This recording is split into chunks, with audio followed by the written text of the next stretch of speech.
এইখানে খেলা চলছে, এই খেলার মধ্যে আমাদেরকে ভালো প্লেয়ার হিসাবে কাজ করতে হবে। আমরা যদি ভালো প্লেয়ার হিসেবে কাজ করতে না পারি তাহলে কিন্তু আমাদের কপালে দুঃখ আছে। ভেরি সিম্পল, আমাদের কপালে দুঃখ আছে, কারণ আমরা এত দিন ধরে, বাংলাদেশ স্বাধীন হয়েছে 54 বছর হয়েছে, আমরা এই প্রবলেমটাকে সলভ করতে পারি নাই।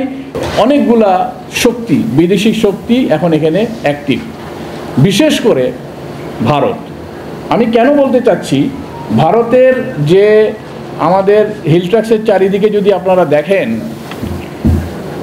সেখানে আপনারা দেখবেন যে ভারতের যে ম্যাপ, সে ম্যাপের উপর দিকে শিলিগুড়ি করিডোর আছে। শিলিগুড়ি করিডোরটা খুব ছোট, তার উত্তর দিকে হলো চায়না আর দক্ষিণ দিকে হলো বাংলাদেশ। 26 কিলোমিটারের একটা জায়গা।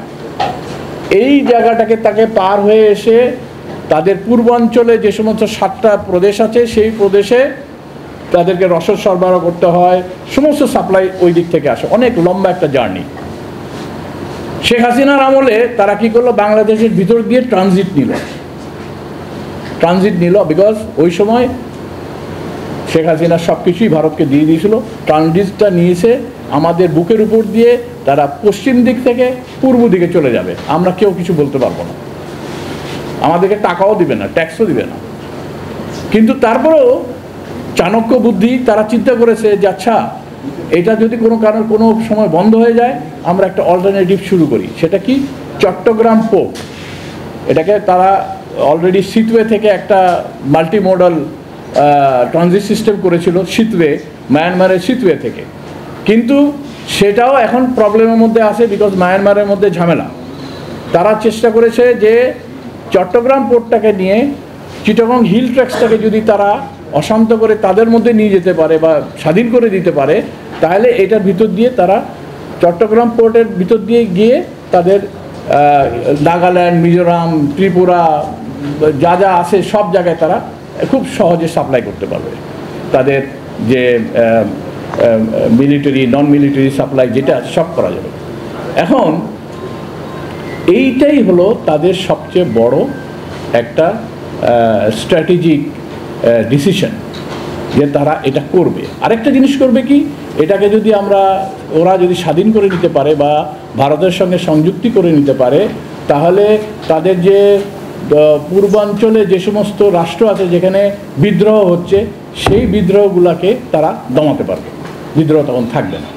অতএব এই হলো কি তাদের ভারতের স্ট্র্যাটেজিক যে ডিসিশন, তাদের যে কৌশলগত অবস্থান, সেটা আমাদেরকে বুঝতে হবে।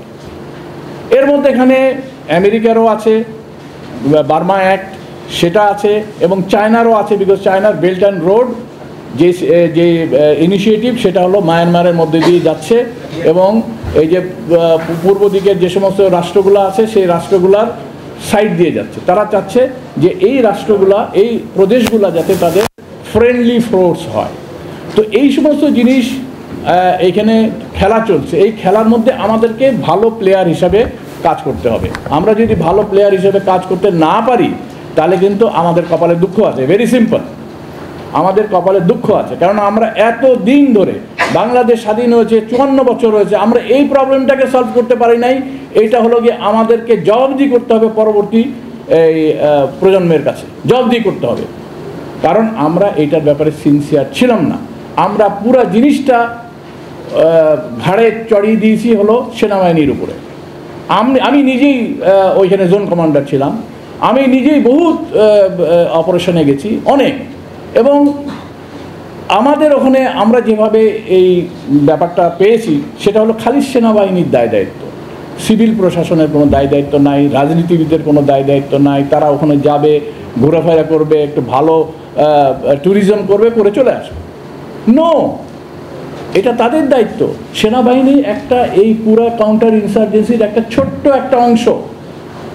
অংশ। আমি বলি আপনাদেরকে যে এইটা মানুষকে বুঝতে হবে। It is a political problem, it is not a military problem, it is a political problem. এই পলিটিক্যাল প্রবলেম পলিটিক্যালি এটাকে সলভ করতে হবে, এবং তার জন্য পলিটিশিয়ানসদেরকে আগিয়ে আসতে হবে, তার জন্য সিভিল সোসাইটিকে আগিয়ে আসতে হবে, ব্যবসায়ীকে আগিয়ে আসতে হবে, এখানে রাজনীতিবিদ ওইখানে যারা আছে লোকাল, তাদেরকে আগিয়ে আসতে হবে। এবং সেনাবাহিনী কি করবে? সেনাবাহিনী সাপোর্ট করবে।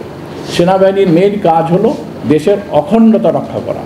অখণ্ডতা রক্ষা করার জন্য বর্ডারের কাজ, বর্ডারে যদি কোনো ইনকারশন করে সেটা দেখা দরকার, ভিতরে যদি কোনো সাবোটাজ হয় সেটা দেখা দরকার। কিন্তু আসল কাজ পাহাড়ি বাঙালিদেরকে যে সংহতিটা তৈরি করা, সেই তৈরি করাটার কাজ হলো গিয়ে পলিটিশিয়ানদের, যারা ক্ষমতায় ছিল তাদের।